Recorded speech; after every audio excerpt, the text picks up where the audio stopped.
We are anonymous. We are legion. We do not forgive. We do not forget. Expect us.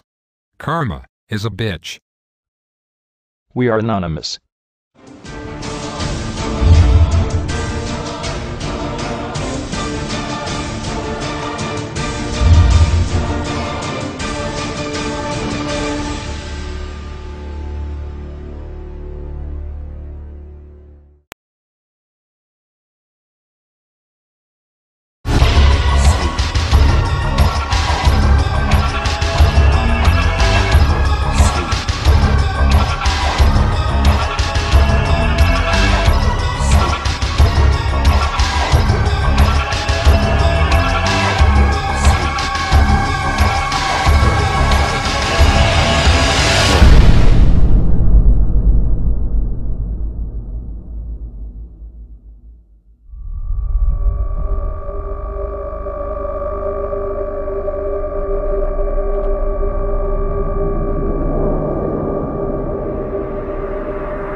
August 2nd, 1990.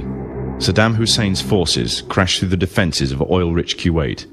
In fear of an Iraqi invasion into Saudi Arabia, the United States and her coalition allies poured into the Arabian Peninsula to form a deterrent that would be known as Desert Shield.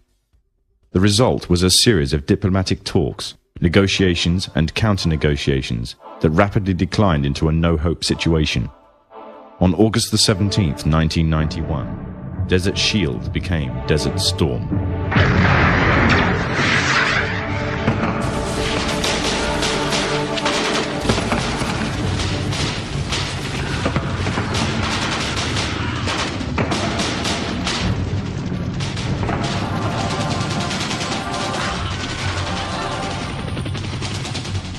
The conflict was witnessed by millions through the eye of CNN and the BBC, showing propaganda of the systematic eradication of Saddam's forces by a coalition far superior in technological, political, and economic power.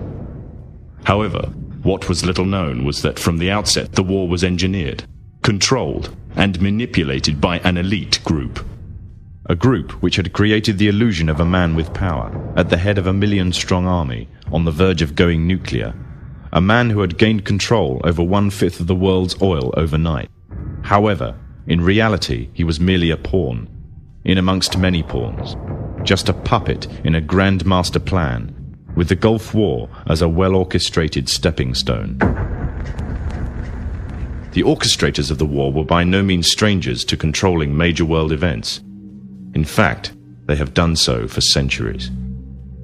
From the shadows, they have engineered every major war, revolution, and recession. They control everything you read, everything you hear, and everything you see. They have managed to indoctrinate an entire populace to their way of thinking, and have infiltrated key positions in places of authority.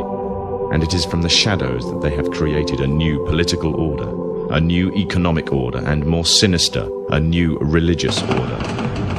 Their ultimate aim is total global domination, and they will stop at nothing to reach their goal. The goal that was outlined in a speech given by former President of the United States, George Bush. What is at stake is more than one small country. It is a big idea, a new world order.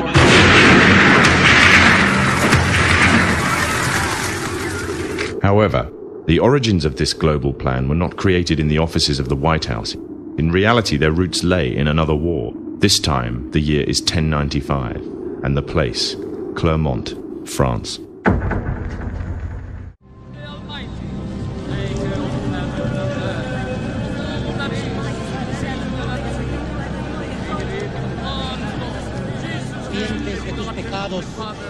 En el nombre del Padre, del Hijo y del Espíritu Santo.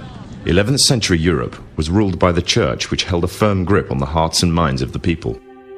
This power enabled Pope Urban II to wage war on the Muslim Caliphate and crusade in what he called a War of the Cross to recapture the land of Jerusalem. It had been under Muslim rule since the year 637, but in 1099 this rule was brought to a bloody and sudden end. In the name of the cross, women were raped and murdered. Children were put to the sword, and it is said that blood ran in the streets knee-high to the horses. Out of this land of bloodshed and terror, a group of men arose. Men that would stop at nothing to get what they wanted, no matter what the cost. 20 years after Jerusalem was taken, the Dome of the Rock was seized by a group of warrior monks calling themselves the Knights of the Temple of Solomon, or more simply, the Knights Templars.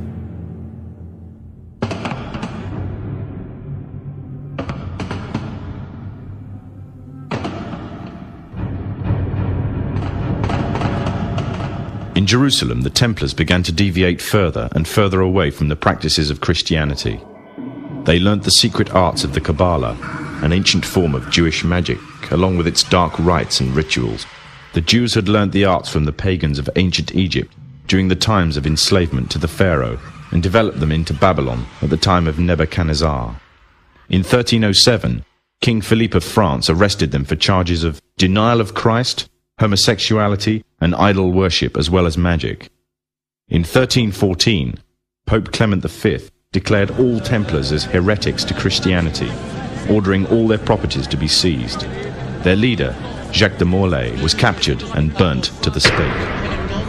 The Templars were cornered, and just when it seemed they were finished forever, a glimmer of hope arose from a seemingly certain end. They were to find a safe haven as well as an ally. But not in France. In fact, in a country in a desperate struggle for independence against the English, the country of Scotland.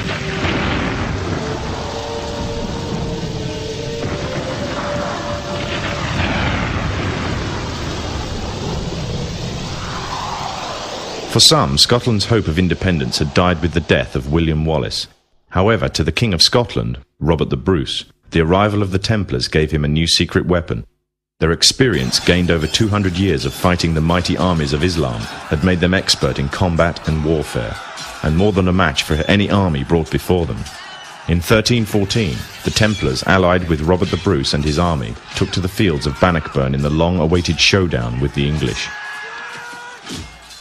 Robert the Bruce's foresight paid off. The 25,000-strong English army suffered a humiliating defeat at the hands of only 6,500 men. The dream of an independent Scotland had finally been achieved. The Templars had brought themselves back from the brink of destruction, and never again would they allow themselves to be destroyed. This time they would control the country by controlling its kings, and in order to preserve their secret order, the Templars would have to die, or more precisely, the name would have to die.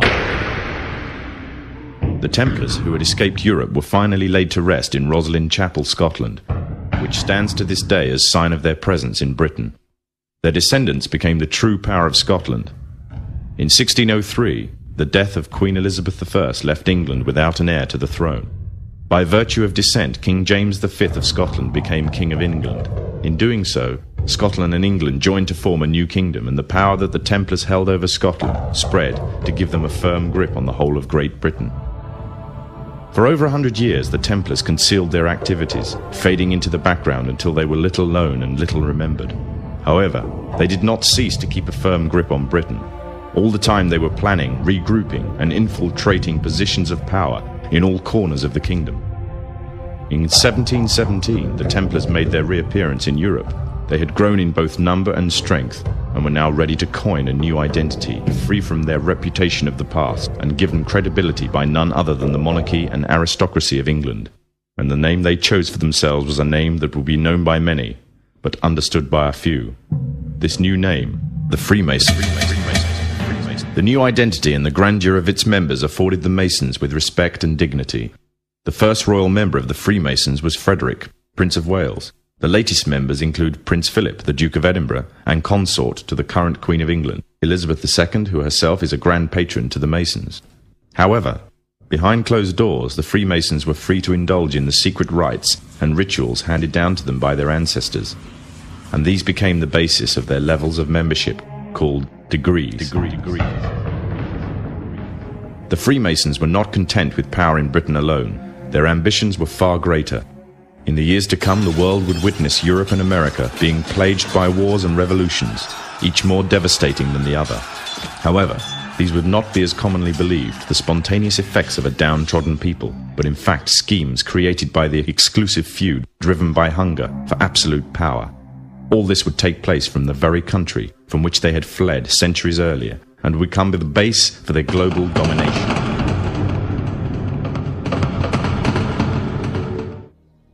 Greetings, citizens of the world. We are anonymous. We are aligned as members of the human race and paralleled in the direction of social change in any and all attempts to end government corruption, totalitarian methodology, authoritarian oppression, and any financial or political gain a government body may produce upon the suffering of its own people. We are many. We follow no one. We question all authority and call for any and all authority to be held publicly accountable for their crimes against mankind. When government crimes are reported or brought to our attention, it is the shared responsibility to investigate the report made before any attack or retaliation may be prepared or carried out. The Novemberist resistance shall never allow ourselves to be manipulated by one government body to attack another, nor shall our services be contracted out for monetary or political gain. We are a collective movement fighting for human freedoms, rights, and liberation. We are not mercenaries. We are Novemberists. We do not forgive. We do not forget. We will not be silent, and we will not be negotiated with. We will use all and any force available to us to uphold the convictions and safety of the people, as well as the rights and protection of any human being. We shall never use terror or fear against innocent civilians in an attempt to send a message to the governing body or to punish an oppressive force. We understand, as a collective unit, that attacking civilians does not hamper government corruption, but instead makes us no better than those we oppose. We have no leader and no need for social direction from a commanding individual or council within the Novemberist movement. We are many aligned as one under our shared convictions and beliefs. We shall not label ourselves with motives, initiatives, or directives outside of the ultimate goal of global human protection and upholding an individual's safety from the victimization of government. We are anonymous. We are legion. We do not forgive. We do not forget. Expect all of us. We are anonymous. We are legion. We do not forgive. We do not forget. Expect us. Karma is a bitch. We are anonymous.